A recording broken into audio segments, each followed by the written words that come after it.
రేవంత్ రెడ్డి గారి పాత్ర ఇందులో శూన్యమని చెప్పడానికి ప్రధాన కారణం ఈ డాక్యుమెంట్.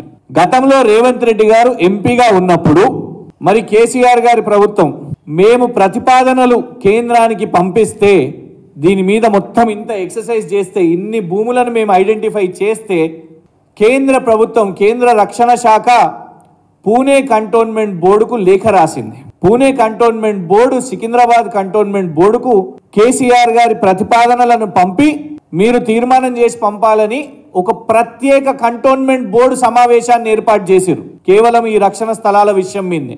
అయితే దానికి స్పెషల్ ఇన్వైటీ అయిన రేవంత్ రెడ్డి గారు ఈ సమావేశానికి హాజరు కాలేదు. ఇందులో మీరు గమనిస్తే మీకు ఈ డాక్యుమెంట్స్ కూడా ఇస్తాము.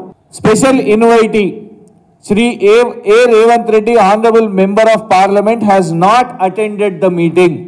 రక్షణ స్థలాల విషయం మీద 11 ఆగస్టు 2023న ఎందుకంటే కేంద్ర ప్రభుత్వం అప్పటికే సూత్రప్రాయంగా వాళ్ళు ఒప్పుకోవడం జరిగింది. కేసీఆర్ గారి ప్రభుత్వం పెట్టిన ప్రతిపాదనలు వాళ్లకు భూ బదలాయింపు కోసం కంటోన్మెంట్లో అక్కడున్న కంటోన్మెంట్ ప్రజలకు అక్కడి నుంచి వెళ్ళే ఆ హైవే మార్గాన వెళ్లే అందరి కోసం సులువుగా అవడానికి అక్కడ కట్టే స్కైవేలు కోసం భూ బదలాయించాలని మరి ఏదైతే తీర్మానం తీసుకోవడానికి పెట్టిన ప్రత్యేక సమావేశంలో మల్కాజ్గిరి ఎంపీ అయిన రేవంత్ రెడ్డి గారు అసలు హాజరే కాలేదు. ఆయన ఇవాళ క్రెడిట్ దొబ్బేయాలని ప్రయత్నం చేస్తున్నాడు. శ్రమనేమో కేటీఆర్ గారిది, ప్రచారమేమో రేవంత్ రెడ్డిది. ఏడికి పోయినవు రేవంత్ రెడ్డి? నువ్వు కీలకమైన సమావేశం కంటోన్మెంట్ రక్షణ భూముల కోసం పెట్టిన సమావేశంలో నువ్వు అసలు ఎందుకు హాజరు కాలేదు? ఈ తీర్మానంలో ఇది మినిట్స్ ఆఫ్ ద మీటింగ్. మీరు పూణే కంటోన్మెంట్ బోర్డు వెబ్సైట్కి వెళ్ళినా సికింద్రాబాద్ కంటోన్మెంట్ బోర్డు వెబ్సైట్కి వెళ్ళినా మీకు పబ్లిక్ డొమైన్ లో దొరికే ఈ మినిట్స్ ఆఫ్ ద మీటింగ్ లో ఇంత చారిత్రాత్మక SRDPలో భాగంగా చేపట్టే 2 స్కైవేస్ కోసం ప్రభుత్వం చేస్తున్న కృషిలో రేవంత్ రెడ్డి పాత్ర శూన్యం. ఎందుకంటే తను సమావేశంలోనే ఏర్పాటు కాలేదు. ఇదే మినిట్స్ ఆఫ్ ద మీటింగ్ లో చాలా స్పష్టంగా చెప్పడం జరిగింది. 4th ఆగస్టు 2023 ఇదే దాంట్లో పూర్తిగా లేఖ పెట్టారు. మొత్తం మీకు ఇందులో రెఫరెన్స్ ఈ డాక్యుమెంట్ లో కనబడుతుంది. ఇది పబ్లిక్ డొమైన్ లో ఉన్నది.